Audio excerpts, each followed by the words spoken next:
¿qué le detonó ese entusiasmo, ese querer saber de esas experiencias que desde un punto racional no tienen una explicación?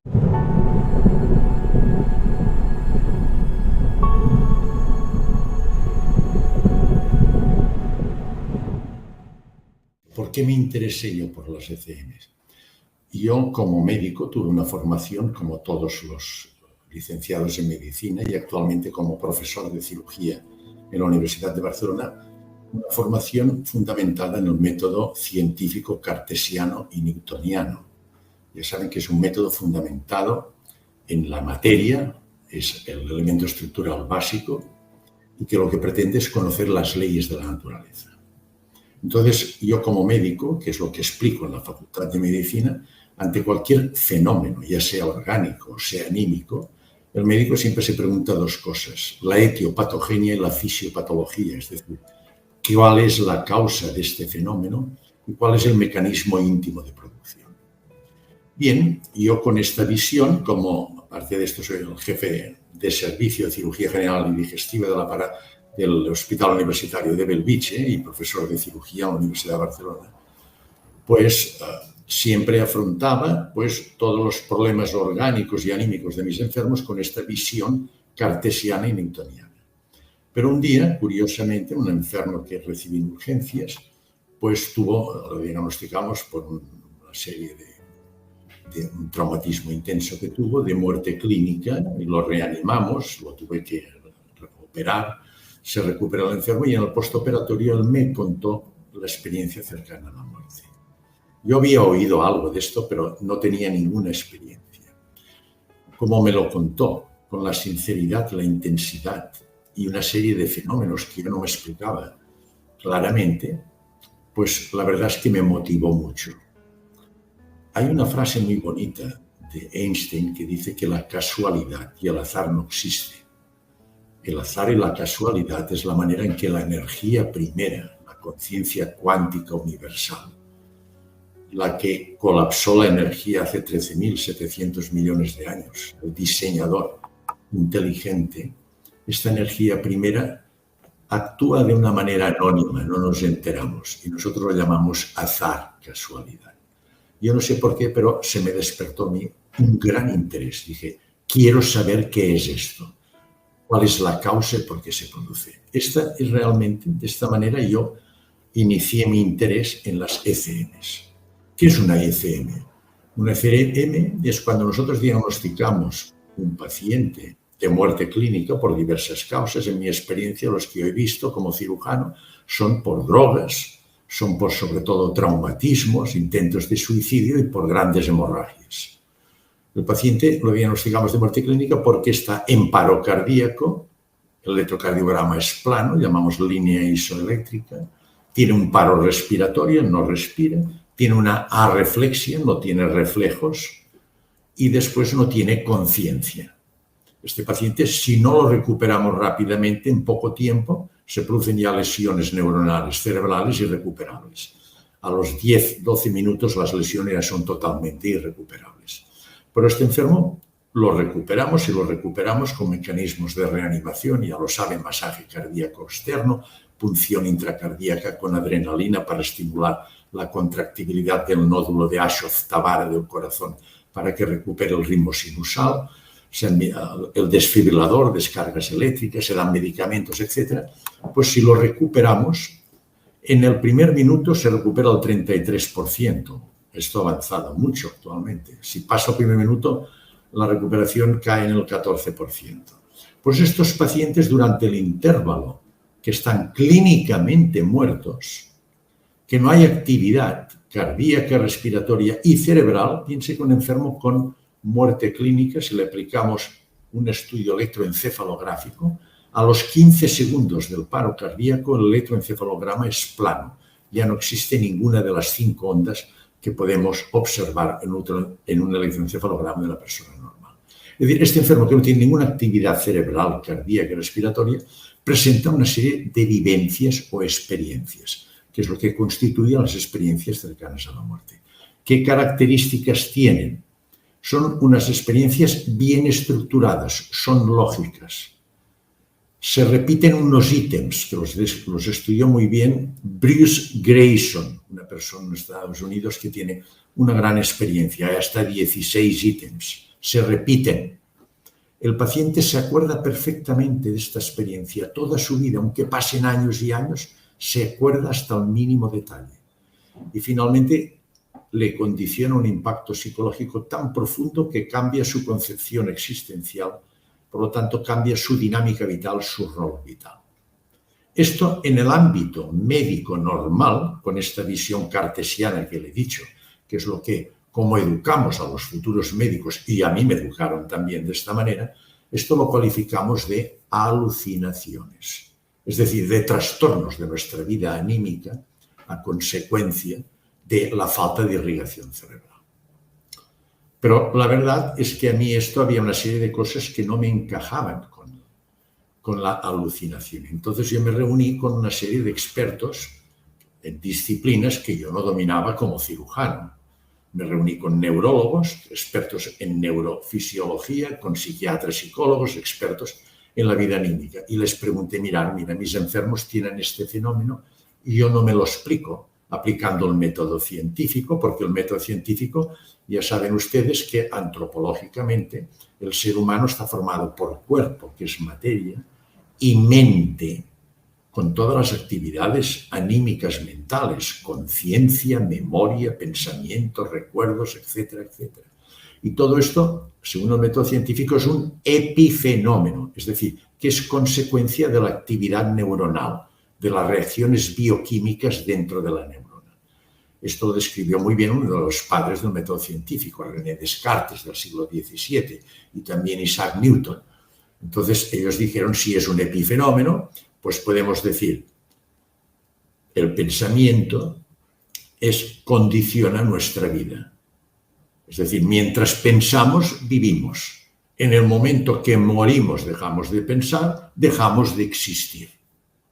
Pero entonces, con este principio, que es el que aplicamos por el método científico, yo me pregunté, si tengo al enfermo muerto entre mis manos, que yo le estoy pinchando y aplicando, ¿cómo puede ser que tengan estas vivencias tan lógicas, que se repiten y que tienen unas características tan distintas de las alucinaciones? Digo, aquí hay algo más. Pues bien, en la reunión que hice con los neurólogos y psiquiatras y psicólogos, les dije, mirad, mis enfermos tienen esto y yo no me los sé explicar. Vosotros como expertos, ¿cuál es vuestra opinión? La respuesta inmediata de los dos al mismo tiempo. Son alucinaciones. Digo, bueno, esto es lo que decimos todos. Digo, pero vamos a ver si realmente cumplen los requisitos de las alucinaciones. Digo, las alucinaciones que vosotros ya saben que sobre todo en la clínica psiquiátrica se ven fundamentalmente pues, por brotes psicóticos, especialmente en el brote esquizofrénico. Actualmente por drogas también se ve tristemente bastante. Entonces yo les dije, mis enfermos, estas vivencias que tienen, estas ECMs, tienen una estructuración lógica. ¿Las alucinaciones de vuestros enfermos son lógicos? El psiquiatra dijo, no, son totalmente absurdas. Digo, esto ya no es lo mismo. Digo, se repiten unos ítems, en las mías se repiten. No todos, pero se van repitiendo ítems. Dice, no, las alucinaciones son totalmente distintas de un enfermo a otro, no tienen nada que ver. Digo, ¿se acuerdan toda la vida? Dicen, absoluto. No solo no se acuerdan, sino que les da vergüenza, no quieren ni hablar de las alucinaciones. Digo, pues los míos se acuerdan toda su vida. Digo, les cambia, les condiciona un impacto psicológico y cambia su concepción existencial. Dice, en absoluto, no tiene nada que ver esto con su concepción existencial. Digo, pues los míos, os puedo asegurar que el cambio, porque yo los sigo, estos enfermos, y lo que dice la bibliografía mundial, es profundísimo. Digo, vaya, desde el punto de vista clínico parece ser que son totalmente distintas. Digo, y os voy a hacer otras preguntas. Digo, mis enfermos, por ejemplo, dicen que cuando tienen estas vivencias pasan fácilmente a través de estructuras sólidas. Por ejemplo, uno que intentó tocarme pasó a través mío. Pasan a través de las paredes. Dice, ¿esto lo explica la alucinación? Dice, en absoluto, esto no tiene ningún sentido lógico, me dijeron. ¿Cómo va a pasar una cosa, una estructura sólida a atravesar otra sólida? Esto no tiene ningún sentido. Digo, pues mis enfermos lo cuentan todo esto. Digo, otra cosa que me llama la atención es que mis enfermos me cuentan exactamente con toda clase de detalles lo que está ocurriendo a distancia, en el mismo momento. Un enfermo me contó todo lo que ocurría en mi servicio de urgencias, en las habitaciones de al lado, en los quirófanos de urgencias que estaban operando, etc. Me lo contó todo, pero con todo detalle. Y yo después lo comprobé y exactamente lo que él me dijo es lo que ocurría. Y en la bibliografía mundial ustedes encontrarán infinidad de estos casos. Ellos me dijeron, esto no tiene ningún sentido. Digo, hombre, si a mí me lo cuentan, tú y yo lo he comprobado. Y hay casos tan anecdóticos como un enfermo que estaban reanimando en Estados Unidos con todo lo que pasaba exactamente en las antípodas en Australia. Se comprobó y en el mismísimo momento que estaba pasando, él lo contaba. Dice, pues esto no tiene nada que ver. Digo, y te voy a contar otra cosa. Digo, si hacemos una resonancia magnética funcional a los pacientes que han tenido una experiencia cercana a la muerte y le hacemos la resonancia mientras la va contando, la va refiriendo con toda clase de detalles, vemos lo siguiente. El neurólogo se interesó. Me dijo, ¿y qué veis? Digo, en primer lugar, lo que se ve es que se activa, la resonancia magnética activa las zonas del cerebro que entran en actividad ante una función anímica determinada. Dice, se activa el lóbulo frontal cuando lo cuentan. El neurólogo me dijo, esto es que lo que está contando tiene una estructuración lógica. Dije, ya os lo dije esto, que era lógico. Digo, cuando cuenta una situación que vivió con un gran componente emocional muy intenso, afectivo, se activan los lóbulos temporales. Dice, también es normal que se activen los lóbulos temporales. Digo, y cuando te refieren o te cuentan una imagen que les impactó durante la experiencia cercana a la muerte y la cuentan en la resonancia magnética funcional, se activa el lóbulo occipital. Me dijo, oye, ¿esto es verdad? Digo, hombre, hay unas imágenes. Alonso es un neuroradiólogo que tiene experiencia en la Risaca, en Murcia, y tiene unos estudios muy, muy interesantes sobre esto, como neuroradiólogo. Dijo, y yo le pregunté, ¿y por qué te extraña? Dice, porque si esto es verdad lo que me dices, digo, hombre, es verdad, tenemos las imágenes. Dice, con esto puedes tú asegurar que este enfermo no te engaña. Este enfermo lo que te cuenta realmente lo vio. Digo, me estás diciendo que está contando una verdad cuando estaba su cuerpo muerto encima de una camilla y yo le estaba haciendo masaje cardíaco y me dices que él realmente vio un objeto a distancia cuando su cuerpo estaba muerto. Mira lo que estás diciendo. Dice, te puedo asegurar que este enfermo no te miente. Y te lo voy a contar. Dice, este enfermo, cuando vemos una cosa, usted ahora me ve a mí, porque un flujo de fotones me ilumina, se refleja en mí, y entonces entran por su pupila y hacen mi imagen invertida en la retina, en la mácula de la retina. Esta imagen, a través del nervio óptico, en forma de ondas electromagnéticas, llega al lóbulo occipital y allí se interpreta como la imagen que usted está viendo, en volumen, en forma, en color, etc. Es maravilloso el cerebro. Cuando vemos una imagen que nos impacta emocionalmente mucho, se condiciona memoria. Se almacenan ondas electromagnéticas de aquella imagen en un grupo de neuronas que llamamos neuronas espejo. Si él lo refiere, aunque sea después de mucho tiempo, hay una interferencia con estas ondas de recuerdo que están en las neuronas espejo, se reactivan y por esto se reactiva el lóbulo occipital. Vaya, después de todo esto, les puedo asegurar que yo salí de allí más convencido aún de que las experiencias cercanas a la muerte no son alucinaciones. Y les puedo asegurar que ellos, neurólogos, psiquiatras y psicólogos, también salieron con tremendas dudas.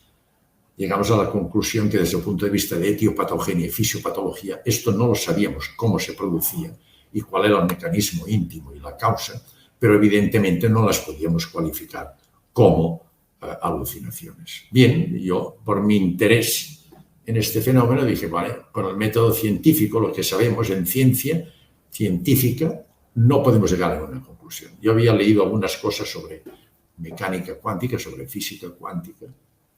Ya saben que la física cuántica, el nombre de mecánica cuántica lo introdujo Max Planck en 1900, al estudiar la energía. Y entonces pues hablé con físicos teóricos, gente experta en mecánica cuántica. Y les dije, mira, veo en los enfermos, en un grupo de enfermos determinados, pues estas vivencias. Y yo no sé a qué es debido. Ellos me contestaron, oye, me preguntas una cosa a nosotros que nosotros no tenemos ni idea de esto, ¿eh? No sabemos ni que existía, me dijeron. Y digo, no, ya lo interpreto y lo comprendo, es lógico. Pero yo lo que sí quiero es que me cuentes los principios básicos de la mecánica cuántica, a ver si estos principios me pueden explicar algo. Yo aplicando los principios del método científico, que es la objetividad, dualidad, el monismo material, el determinismo, la localidad, todo movimiento tiene un principio y un fin, hay una continuidad, etc. Con estos principios del método científico aplicados antropológicamente al ser humano, ya hemos visto que no nos explica nada. Llegamos a aquella conclusión de pienso, luego existo. Cuando muero, pues ya dejo de existir. Entonces, si estoy muerto, no puedo tener estas vivencias. O sea que el método científico me falla. Digo, yo quiero saber los principios de la mecánica cuántica, que haré lo mismo que he hecho con el método científico, los aplicaré en el ser humano antropológicamente, a ver si me aclara algún aspecto que no me ha hecho método. Perfecto. Entonces, ya lo saben ustedes, no voy a insistir mucho, ya saben que el principio fundamental, método científico estudia las partículas, hay el método, la física teórica, física cuántica, pues estudia las partículas subatómicas. Son partículas que no podemos ver, pero sí que podemos saber sus efectos y sus interacciones. Y el lenguaje de la física cuántica es la matemática. Podemos expresar matemáticamente los efectos y las interacciones. Lo primero que nos dice la física cuántica es que el principio fundamental del universo no es la materia, es la energía, todo es energía. Y la energía tiene dos propiedades, ni se crea ni se destruye, se transforma. Y en segundo lugar, se propaga en ondas electromagnéticas a consecuencia de la excitabilidad de los electrones alrededor del núcleo, que saltan de una órbita a otra, liberando fotones o cogiendo fotones. Hay una excitabilidad continua. Se propagan en ondas electromagnéticas de amplitud y altura, intensidad variable. Muy bien. Esto, digamos, son las leyes. ¿Y cuáles son los principios? Los principios los sabemos después del modelo del átomo de Rutherford y de Bohr. Primero el de Dalton, Rutherford y después Bohr. Primer principio de Louis de Broglie. Él vio dos cosas, la superposición de estados. ¿Qué quiere decir esto? Que vio que las partículas en el mismo tiempo estaban en varios sitios al mismo tiempo. Y en segundo lugar, que a veces se manifestaban como partículas, materia, y a veces como ondas, que es energía. Llegó a la conclusión que materia y energía, partícula y onda, son los dos extremos de una misma cosa, pero no supo por qué. Segundo principio fundamental, Neil Bohr, premio Nobel. El famoso experimento de Jung de la doble rendija, él vio que cuando pasaban un electrón o electrones se manifestaban en la pantalla como partículas, perfecto. Pero cuando una conciencia inteligente estaba presente, las miraba, participaba del experimento, tuvo la gran sorpresa que este flujo de electrones se comportaba como ondas. Es decir, que una conciencia inteligente tiene la capacidad de transformar la partícula, la materia, en energía onda. Esto se llama colapsar la energía. Esto hace desaparecer totalmente el concepto del determinismo del método científico. Ya no somos observadores del universo, somos co-creadores, porque nosotros somos capaces de transformar, de colapsar la energía en materia. Tercer principio, Heisenberg, de incertidumbre. Él vio que como las partículas, los electrones están continuamente en movimiento, no se puede saber ni dónde están ni qué velocidad tienen.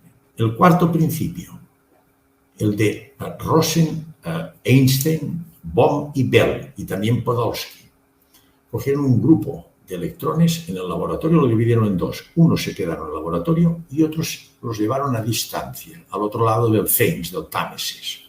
Cambiaron una propiedad cuántica, por ejemplo el spin, que es el eje de rotación que tiene cualquier partícula subatómica, que puede ser up o down, pues en el mismo momento que cambiaban esta propiedad, en los electrones que estaban a distancia al otro lado del Thames, pero los podía poner a la distancia que usted quisiera, en las antípodas si quería.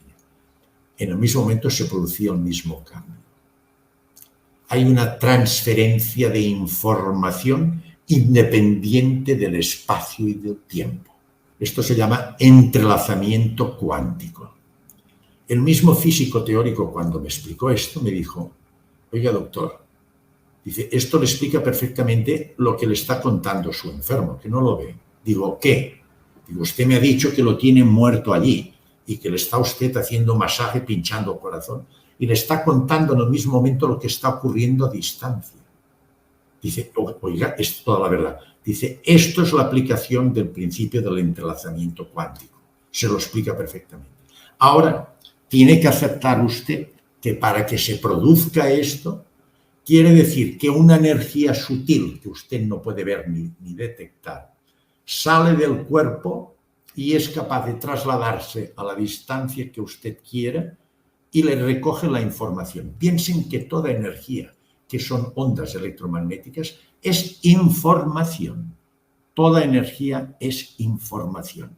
Este cuerpo muerto sale una energía, una conciencia, una información, llámele como usted quiera, que es capaz de reconocer y captar en el mismísimo momento lo que está ocurriendo, que a él le interesa a la distancia que usted quiera. Esto le explica perfectamente un aspecto que no le explicará nunca el método científico. Ya tenemos fíjense que hemos hablado de la resonancia magnética funcional. Yo como médico, lógicamente, quiero pruebas objetivas de esto. No acepto que me digan que esto es actividad divina, todo esto está muy bien. Lo acepto, yo no lo critico, pero yo como médico que me fundamento en lo científico, quiero pruebas objetivas que me expliquen este fenómeno. Piensen, recuerden, lo que les he dicho de la resonancia magnética funcional, el mismo neurólogo me dijo que no mentía, que lo que había visto era cierto.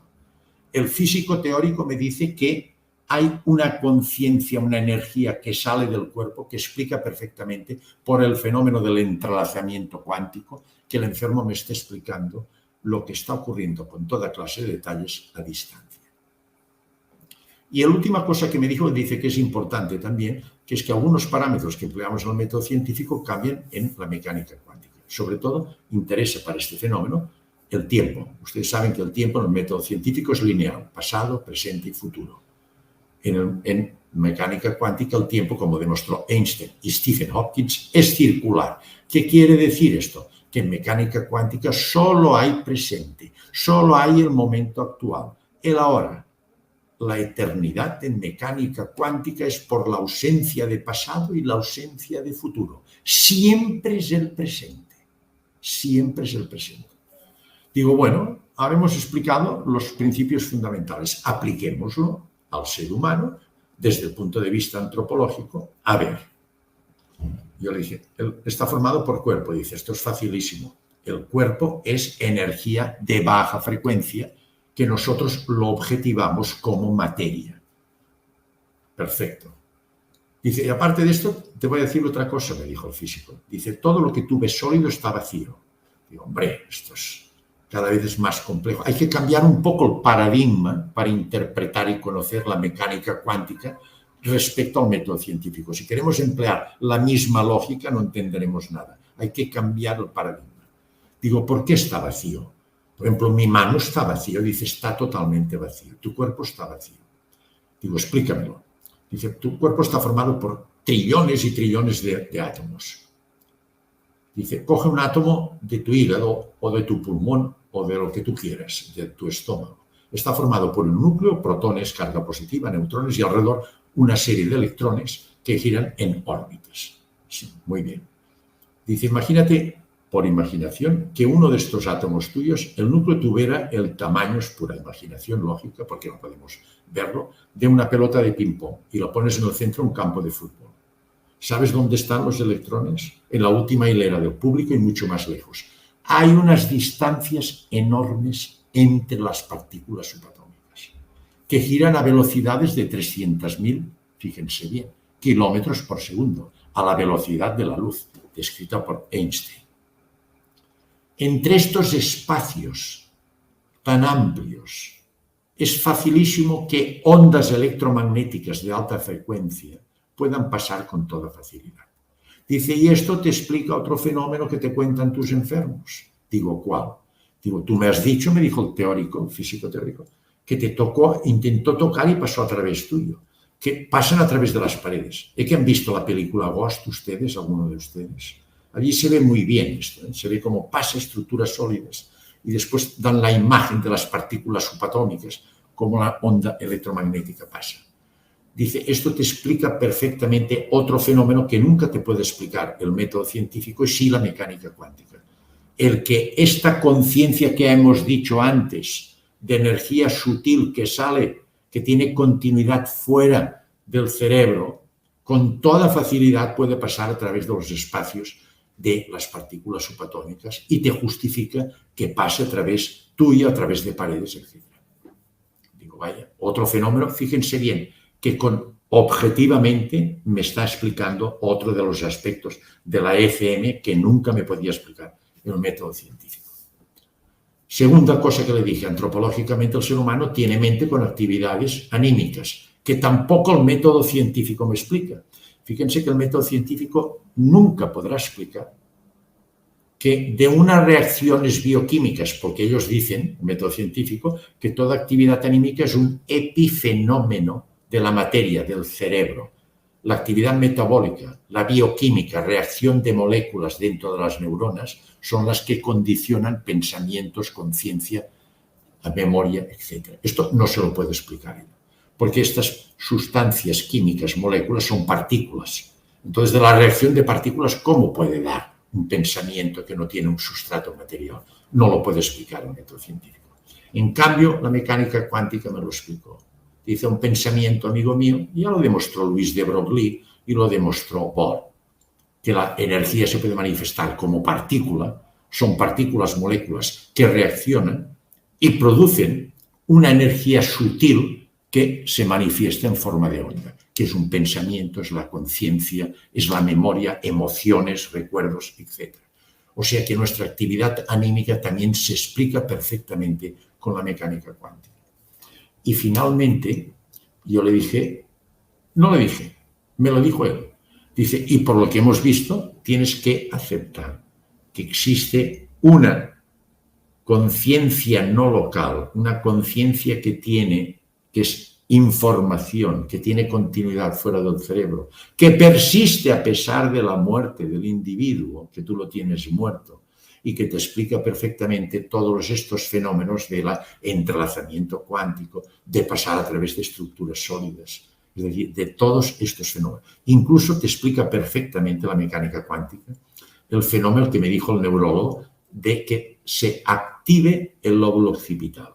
Porque ustedes saben que hay un libro muy bonito que es de Taylor, Michael Taylor, que dice que el universo es un fractal. Es holístico, es un gran fractal.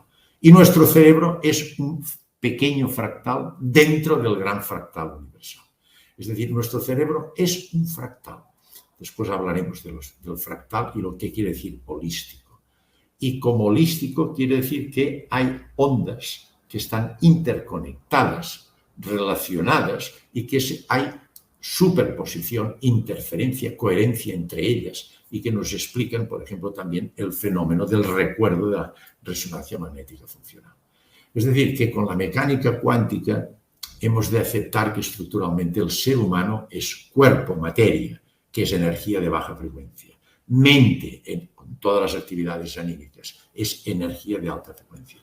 Y después hay una energía sutil que perdura a pesar de la muerte, que tiene continuidad fuera del cerebro, que es nuestra auténtica identidad, es la que nos hace únicos e irrepetibles y es la que tiene la capacidad de colapsar la energía en materia, la que elimina el fenómeno del determinismo del método científico. Esto desde el punto de vista cuántico.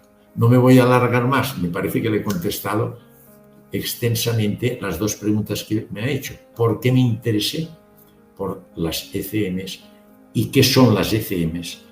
Y nos falta mucho por saber, evidentemente.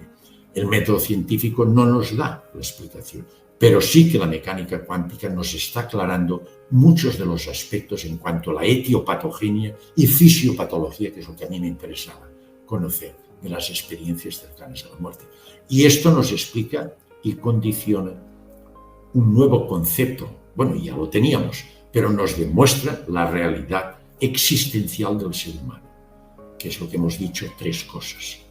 Que esta energía sutil persiste eternamente. Entonces aquí hay tres conceptos que también después, si quieren, hablaremos, que hay que saber diferenciar de conciencia, alma y espíritu. Son tres cosas distintas.